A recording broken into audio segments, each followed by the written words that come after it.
Hello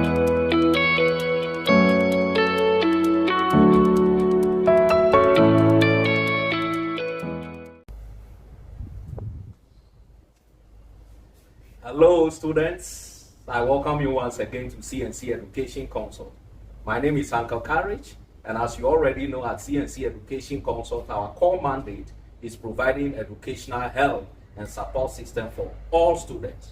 And basically one of such programs is organizing lessons to help students understand certain aspects of their academics. And we hope all the lessons we offer, you are taking them in good faith. You are practicing, because when you practice, you become perfect.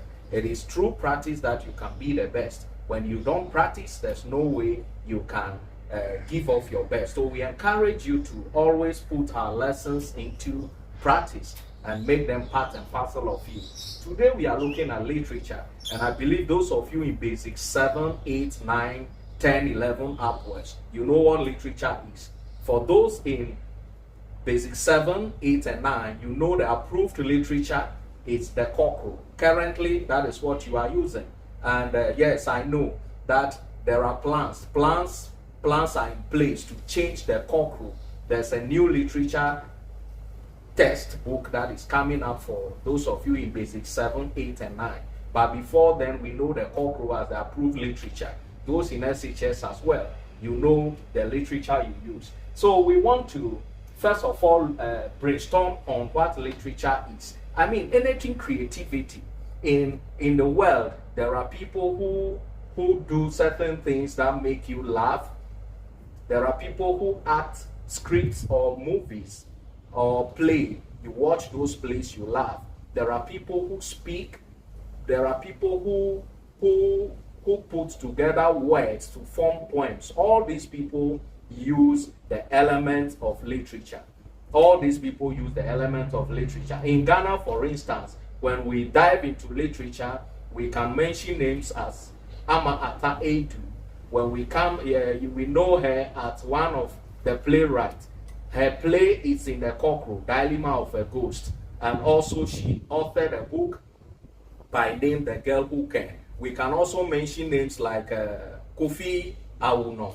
He was also a great novelist, written several books. When we go into acting, we can look at comedians like Lil Wayne, Funny Face, and the likes. When we go into drama, we can look at people like John Dumelo, Yvonne Nelson, Majid Michel, and so on. These are personalities who use the element of creativity, and this element of creativity falls under literature.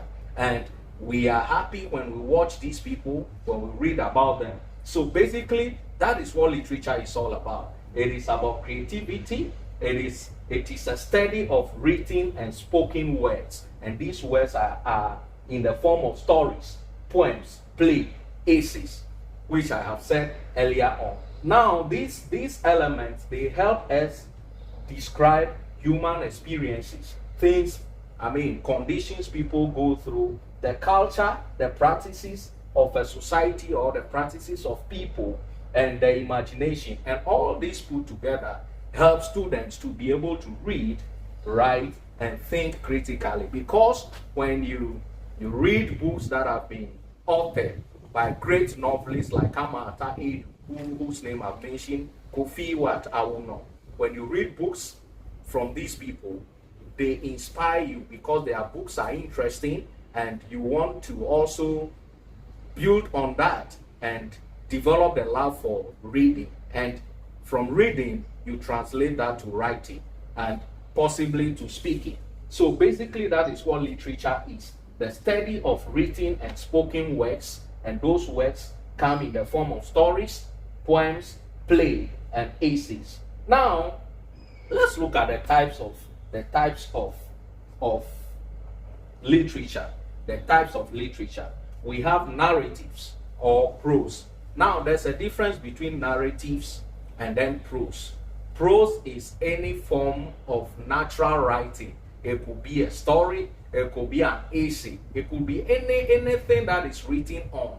And this piece of writing may not necessarily follow the standards of and may not have characters in it. When I say characters, I mean people who perform certain roles in such stories. So prose is generally any piece of writing. But when we talk of narratives, narrative deals with stories. When the writing tells a story, when the writing tells a story, we can refer to that as what? A narrative. So get the difference between a narrative. Narratives are stories, or they refer to stories. And in these stories, you find characters, a plot, and a context of events under which these stories are put together. Unlike prose, prose only comes in a form of a piece of writing. This writing does not follow those critical elements of narratives. So I want you to take note of that. So the first type of literature is either narrative or prose. Then number 2, we have poetry. Poetry is the same as poems. Poetry is the same as poems. So poems or poetry is another type of literature. Then we have drama. Drama, or what we call play. These are the 3 types of literature. 3 types of literature: narrative or prose, poetry or poem, and drama or play. Thank you. Now, today we want to look at one of the aspects, which is a narrative.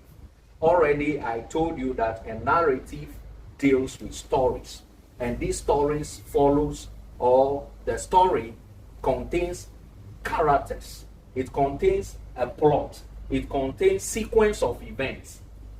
So any form of narrative that has all these elements, a plot, characters, sequence of events, and it is telling a story, and these stories can appear in either poetry is the same as poem, or drama, which is the same as play, then we call that a narrative.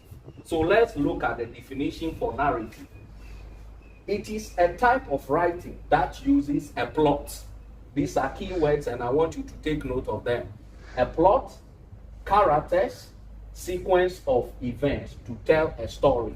So when you pick any story, and that story has a plot is the layout. Story is arranged in a certain layout. Characters, you see group of individuals or group of people or group of animals performing certain roles in there, then it is what? A narrative. And you see sequence of events. Step by step, places that certain events have occurred, lined up in this, then we call that a narrative. And it is telling a story. That is a narrative. And narratives can also be seen in poetry. They can also be seen in drama. Now, down here we also say that narrative tells a story, which can be in poetry and drama. Now, that is the difference of a narrative and a prose, and I want us to look at it critically. I already said it, but I've also written it on the board.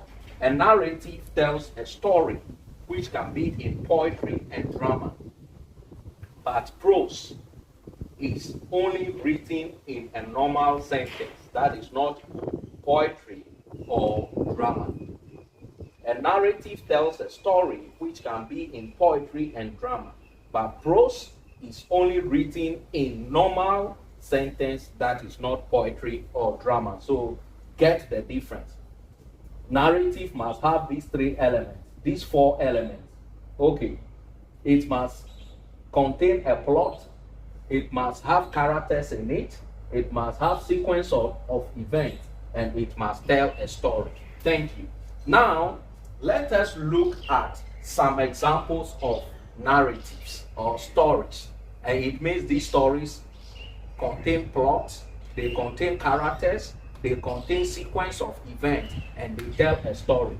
In the popular corporal, for those of you in basic 7, 8, and 9, we have Sosu and the Bukari boys. That is a nice narrative. That is not just a prose, but it is a narrative. So a narrative can be a prose, but prose cannot be a narrative. Narrative can be a prose, but prose cannot be a narrative. So Sosu and the Bukari Boys is one of the examples. Another example there could be or is The Boy Who Finds a Treasure. This is also a nice story. In this story, you see the elements of narrative, plot, characters, sequence of events, and it's telling a story. And I mean, when you go back into the Kokoro, there are several stories. Students, can you think of some of the stories that are in the Kokoro apart from Sosu and the Bukari Boys? Can you think of some of them? Stories in the Kokoro apart from Sosu and the Bukari Boys. Yes.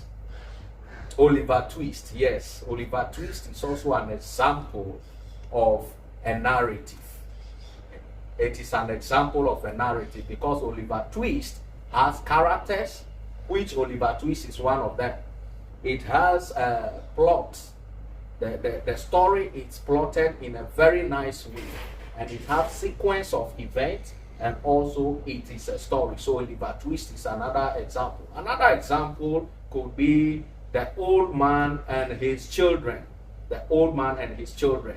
And also, Tell My Son to Hold On to His Gun. Tell My Son to Hold On to His Gun. These are examples of narratives or prose. Now, let's now come to types of narrative. And what we are looking at is oral narrative. Oral narrative. Oral narrative. We have oral narrative and we have written narrative, but our focus today is on oral narrative. Students, when the name oral, what comes to your mind? When we say oral, what comes to mind? Hello, yes. I hope you are thinking about it and you are writing them down as you even listen. So when anything oral, it means the thing is verbal, the thing is by mouth. So as I'm talking to you, students, listeners, those watching, I am doing what we call oral presentation. What is on the board is a written presentation. Written presentation, because it is written somewhere, you are saying it.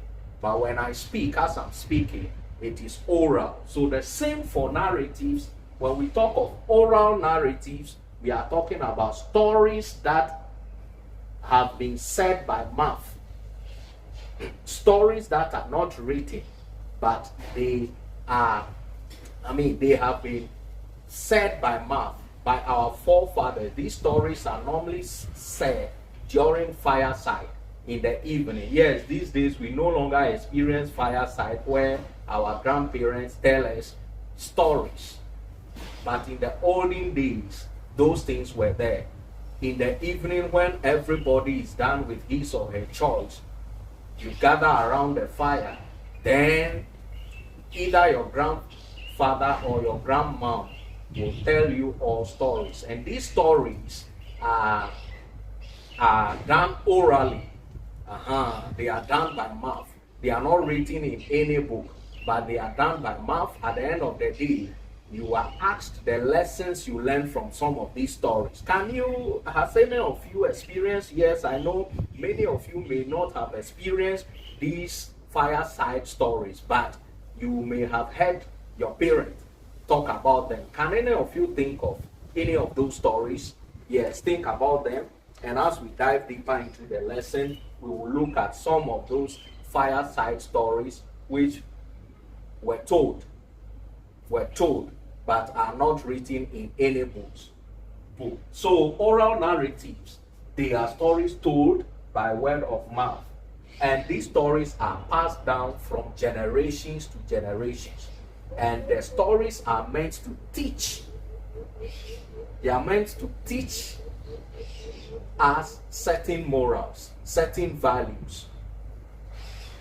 Good. Now, and not just teach. So the stories are meant to teach us lessons. They are also there to preserve history. For instance, the movement, the migration of certain tribes. The movement of a group of people from one place to another. These are stories that may not be written somewhere, but were told So they are there and kept as history for such group of people.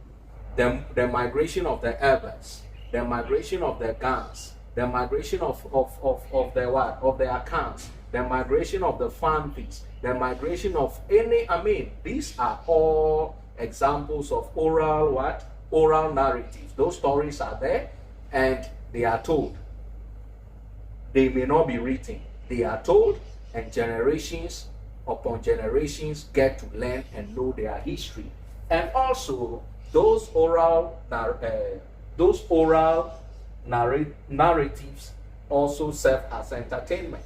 Yes, imagine being around the fireside, and yes, normally we sit in circles, and then the one telling the story sits at the middle of the circle, and there's fire around.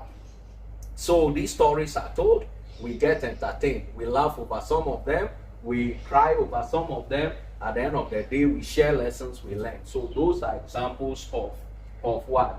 Oral narratives. Now let's look at some of the types of oral narratives we have. Some of those, yes, the stories, the verbal stories that were told, and they have become history. They have become narratives we still hear about today. Let's look at the types they take, or the forms they take. First, folk tales. Folk tales. I hope this name sounds familiar. Folk tales. Now, folk tales are short stories. Those stories are not real. They are not true stories. When you hear of folk tales are not true stories. They are stories that have been created by the authors. So the authors just creatively put together those stories. They are not real stories. So they are fake. Not fake, but they are what?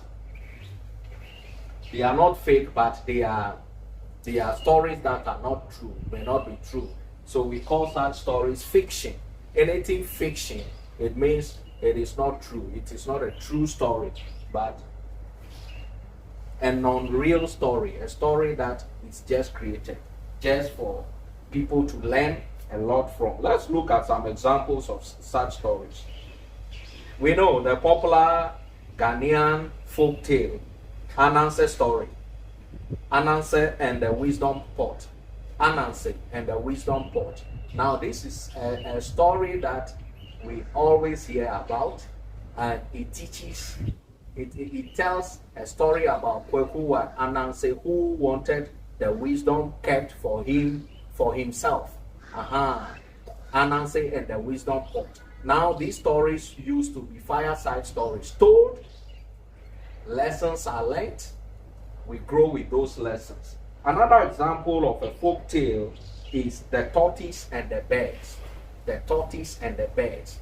That popular Nigerian story, that popular Nigerian folk tale that tells a tortoise that tricked birds into having a feast in the sky. We all know tortoise cannot fly.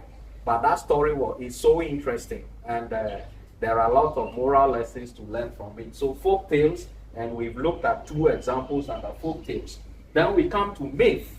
Myth. What are myths? Yes, what are myths? Students, what are myths? Yes, what are myths? Yes. Good. So myth are stories about gods and creation, or things that are stories that are related to supernatural beings. Stories that are related to supernatural beings or creation. That is what we call myths. What are some of those stories? For example, the popular story, how the moon came to be, or how the moon came to be. How the moon got into the sky. That was a popular myth. These are stories about supernatural things, stories about creation, stories about things that are natural.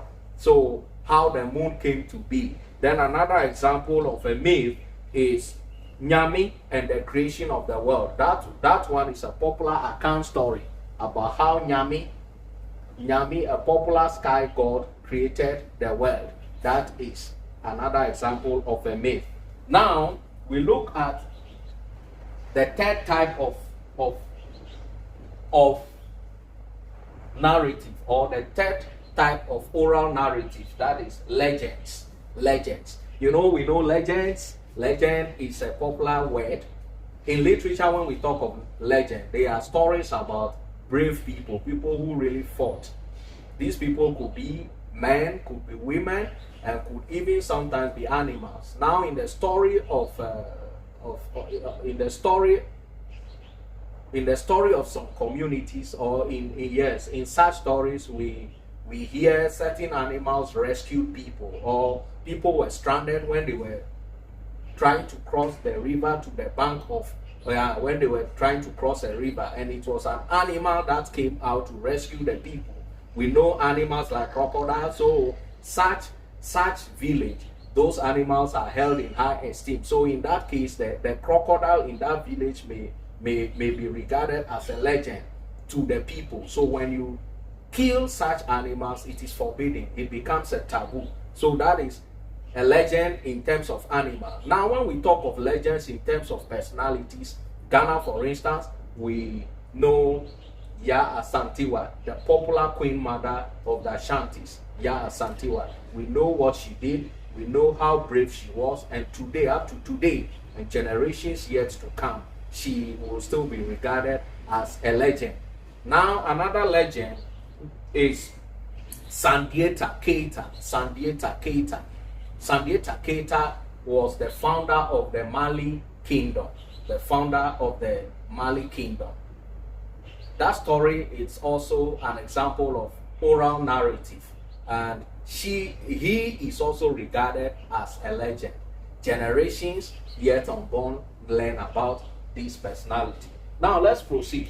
Then we have what we call fables or fables. Fables is also another example of what? Of oral narrative, or type of oral narrative. Fable is another type of oral narrative. And fable talks about those short stories that have animals as characters. Short stories that have animals playing roles in them. What are some of those stories? Yes, you know, stories are told, and some of those stories, instead of human beings playing the characters, it's only animals. Let's look at some of those examples. We have the lion and the mouse. The popular example is the lion and the mouse. And in that story, the lion and the mouse, we learned how the mouse taught the big lion an act of kindness. The lion and the mouse. We also have the fox and the crow. The fox and the crow. That's also another example of a fable. So fables are stories, short stories that contain animals as characters. Good. Last but not the least, we have proverbs and riddles. Proverbs. We know proverbs to be wise sayings, and these wise sayings are used to teach moral lessons. So instead of talking too much, the aged, the grown-ups, the adults use these wise sayings to teach lessons. What are some of these wise sayings? Are there some examples? For example, they say a child who knows how to wash his or her hands can eat with kings. A child who knows how to wash his or her hands can eat with kings. Another one is patience is a precious gift, and with patience you can take things from even kings and queens. Another example is a child who does not cry on his mother's back will die. That also is teaching us that we must always speak up when problems confront us. When we face challenges, we must not be quiet, we must speak up. So these wise sayings are used to help us think, to help us reason and do things in the right way. Instead of saying a lot of things to make us understand the context, wise sayings or proverbs are used. And the other one is riddles. Riddles are also brain teasers. Riddles are different from proverbs. These ones are brain teasers, and when literal meanings are not given to the expressions, but you have to think outside the box to be able to understand and know what it means. And these were activities done those days during fireside. Riddle, riddle, riddle, riddle, riddle, riddle. I don't have legs, but I can run. What am I? I don't have legs, but I can run. What am I? Then the answer is what? I'm a river. So these are all examples of oral narratives or types of oral narratives. I believe there are more of the types. We have folklore and so on. I want you as students to go and then look out for more types of oral narratives. Use them, understand their meaning, and then be able to apply them in literature. Literature is very important. Literature deals with creativity. Literature helps students to be able to read, write, think, and then think critically. And just like Kofi Awono, just like Amata Edu, just like Acrobetu, just like Len Wayne, just like Majid Michel, just like Yvonne Nelson, just like Rita Dominic, just like Ramsey Noah, just like Fanny Face, students may also end up becoming some of these great personalities.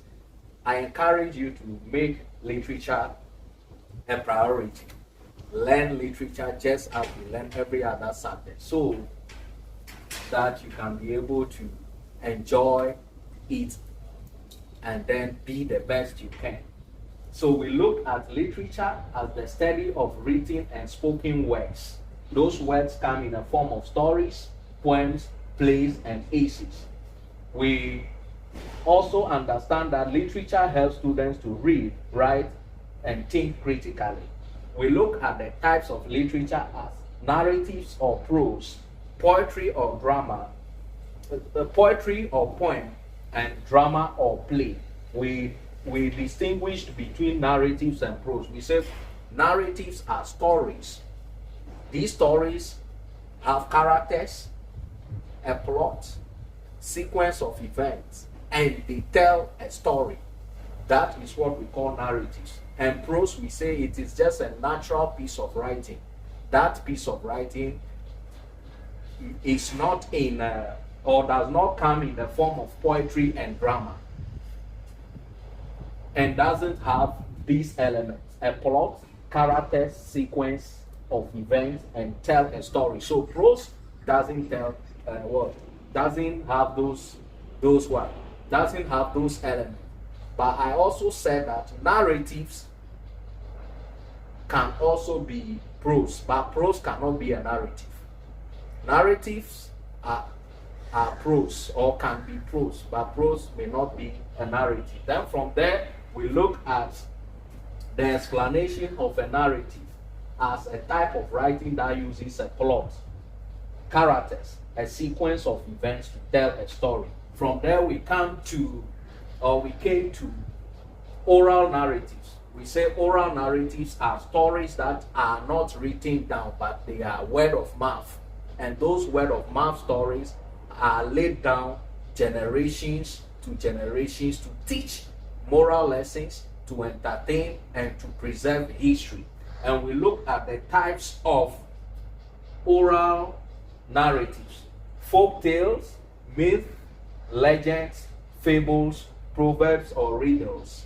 Thank you very much. CNC Education Consult, it is our desire to make sure all students understand, they apply, and be the best. We are on Facebook, CNC Education Consult, cnceducationconsult.ghana, tomorrow, today, edu.consult. On Instagram, we are there as info@cnceduconsultgh. info@cnceduconsultgh. TikTok, we are there at CNC Education Consult. And YouTube, we are there as CNC Edu Consult TV GH1. You want to reach out to us, our mobile libraries, our educational tours, excursions with buses, our mock parliament, our libraries, our UC Mass programs, our Edu talk shows, and the likes. You want to reach out to us, you can get to us on WhatsApp, +233 540 230 709, +233 540 230 709, or +233 2084 77530. CNC Education Consult. Tomorrow begins today and now. Bye bye.